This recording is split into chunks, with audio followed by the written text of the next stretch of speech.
We have seen that for finite dimensional inner product spaces over the field of complex numbers, linear operators can be put in upper triangular form. Now comes the question of diagonalizability. And what is interesting is that a necessary condition for diagonalizability leads to the definition of a normal operator followed by self-adjoint operators. In this module, which is the fifth module of chapter 5, we will explore the diagonalizability criteria further, especially in the context of normal and self-adjoint operators. Let V be a finite dimensional inner product space over the field F. Remember that the field F is either the field of real numbers or the field of complex numbers, and T a linear operator on V. If T is diagonalizable over F, then there exists a basis B for V such that the matrix representation of T with respect to B is a diagonal matrix. And then the matrix representation of the adjoint operator T star with respect to the basis B is nothing but the adjoint of the matrix TB, and that is also a diagonal matrix. It follows that T star is T star T. This observation leads to the following definition. A linear operator T on an inner product space V is said to be normal if T star is equal to T star T, and a matrix A in MNC is said to be normal if A star is equal to A star A. Star denotes the adjoint. It is a natural question to ask whether T star is equal to T star T implies diagonalizability of T. And what we will see is that if the field is the field of complex numbers, or if the characteristic polynomial of T splits in the field F, then the answer is indeed affirmative. On the other hand, if the field is the field of real numbers, then we need a stronger condition on the operator T, namely T is equal to T star. So, if T is equal to T star, then obviously T star equal to T star T is also satisfied. So, definition: a linear operator T on an inner product space V is said to be self-adjoint or Hermitian if T is equal to T star, and similarly a matrix A in MNC is said to be self-adjoint or Hermitian if A star is equal to A. An example: the rotation operator T theta from R2 to R2 is normal for theta in between 0 and pi, but we know that it is not diagonalizable over the field of real numbers, and the adjoint operator of T theta, that is T theta star, represents a rotation by the angle minus theta. And another example is that a real symmetric matrix is always self-adjoint. Theorem: let T be a normal operator on an inner product space V, then the following statements are true. Norm of TV is equal to norm of T star V for all V in V. T minus Ci is normal for every C in F. If V is an eigenvector of T, then V is an eigenvector of T star as well. In fact, if TV is equal to lambda V, then T star V is equal to lambda bar V. And if V1, V2 are eigenvectors of T with respect to distinct eigenvalues lambda 1 and lambda 2 respectively, then V1 and V2 are orthogonal. Proof. For the first part, let V be a vector in V. Then we have norm of TV square is inner product TV with TV, and that is inner product T star T of V comma V, that is inner product TT star of V comma V, and that is inner product T star V comma T star V, and that is norm of T star V square. Therefore, norm of TV is equal to norm of T star V for all V. 2 is easy to verify. For part 3, let TV be equal to lambda V for some non-zero vector V, then T minus lambda I of V is 0, and since T minus lambda I is normal, we have norm of T minus lambda I of V is equal to norm of T minus lambda I of star of V, and therefore both are 0, and that is equal to norm of T star minus lambda bar I of V, and that is norm of T star V minus lambda bar V. This proves the statement. And finally, for part 4, let V1 and V2 be eigenvectors of T corresponding to the eigenvalues lambda 1 and lambda 2 respectively. By 3, we have lambda 1 times inner product V1 V2 is equal to inner product lambda 1 V1 comma V2, and that is inner product T V1 comma V2, which is the same as inner product V1 comma T star V2, that is inner product V1 comma lambda 2 bar V2, which is the same as lambda 2 inner product V1 V2. Therefore, V1 V2 inner product must be 0 since lambda 1 is not equal to lambda 2. We have seen the definitions of normal and self-adjoint operators and some basic properties of these operators. Now it is time to prove the diagonalizability of such operators. We will see that these operators indeed have very rich structure, and we will be able to prove a finer decomposition theorem, which is called the spectral theorem, in the next module after we understand the diagonalizability better. Let V be a finite dimensional inner product space over the field F, and T a linear operator on V such that the characteristic polynomial of T splits in the field F. Then T is normal if and only if there is an orthonormal basis for V consisting of eigenvectors of T. Proof. If T is diagonalizable, then it is of course normal. Suppose that T is normal. Now, by Schur's theorem, there exists an orthonormal ordered basis B given by V1, V2, Vn for the vector space V, such that the matrix representation of T with respect to the basis B is upper triangular.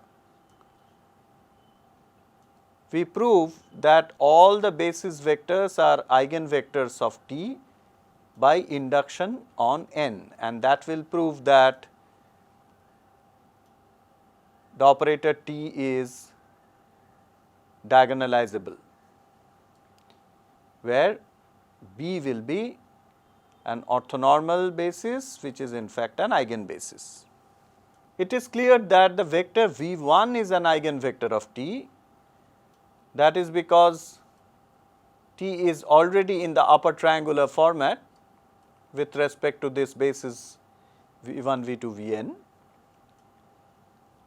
Therefore, the induction starts. Now, suppose that V1, V2 and so on up to Vm minus 1 are eigenvectors for m greater than or equal to 2.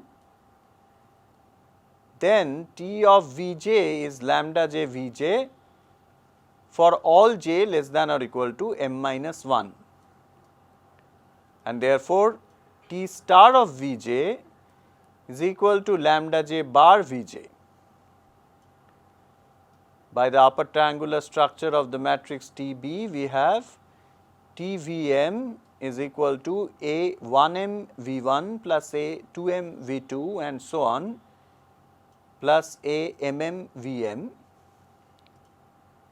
and we know that for j less than or equal to m minus 1, A jm is nothing but the inner product of Tvm with Vj, which is the same as inner product of Vm with T star Vj, and that is inner product of Vm and lambda j bar Vj, and that is the same as lambda j inner product Vm Vj, which is 0.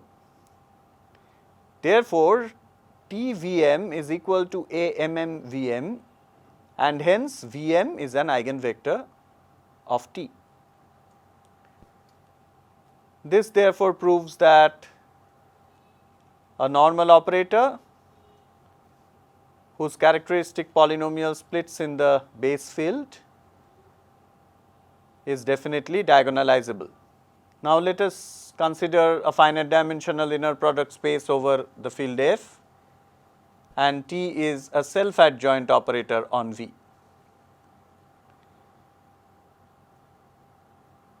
The first part of the statement says that every eigenvalue of T is real, and the second part says that there is an orthonormal basis for V consisting of eigenvectors of T.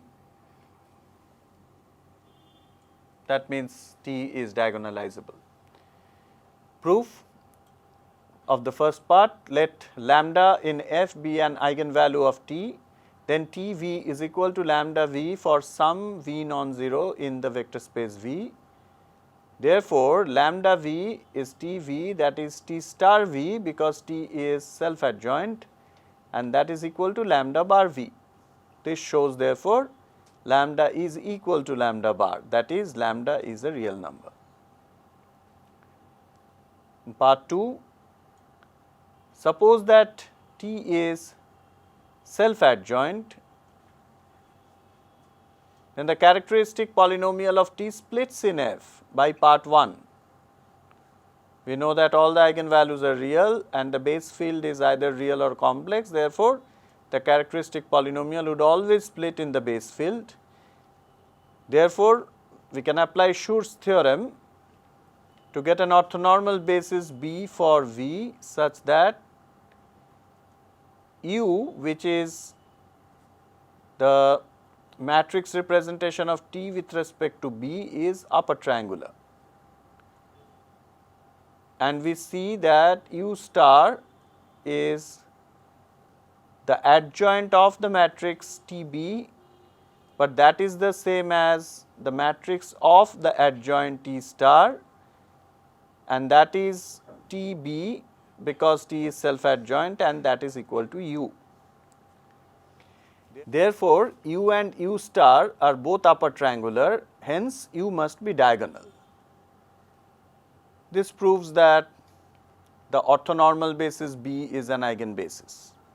If V is a finite dimensional real inner product space and T is a linear operator on V, then we have seen that an orthonormal basis for V exists such that the matrix representation of T with respect to that basis is diagonal. Therefore, TB being a real diagonal matrix is self-adjoint, and hence T is self-adjoint. Now, we will see in next few modules that a self-adjoint operator can be written as a finite sum of operators of the form lambda I T I, where lambda I is an eigenvalue of T and Ti is an orthogonal projection operator. This is what is known as the spectral decomposition of an operator. Let us see some examples of diagonalization of symmetric matrices. Consider this matrix A given by these three rows 1 0 1, 0 1 0 and 1 0 1. You can see that it is a real symmetric matrix of order 3. Therefore, it is diagonalizable over the field of real numbers. Now, let us calculate the orthonormal eigenbasis and the basis change matrix Q for this matrix A. An easy calculation shows that the eigenvalues of A are 0, 1 and 2, and we can see that the sets consisting of the vectors 1 0 minus 1 0 1 0 and the set 1 0 1 are bases for the eigenspaces n0, n1 and n2 respectively. So, what is n0? n0 is the eigenspace for the eigenvalue 0, n1 is the eigenspace for the eigenvalue 1 and n2 is the eigenspace for the eigenvalue 2. Now, you can see that these three vectors 1 0 minus 1, 0 1 0 and 1 0 1, they form an orthogonal set, but not an orthonormal set. But we know that we can scale them by their norm to get an orthonormal set of vectors, and this is what we obtain.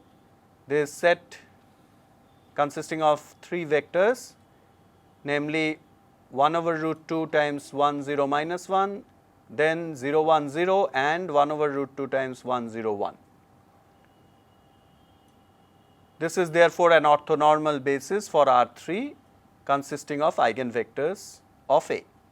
Therefore, the diagonal matrix that we get is the 3 cross 3 matrix that you see over there. So, with the first row 0 0 0, second row 0 1 0 and the third row 0 0 2.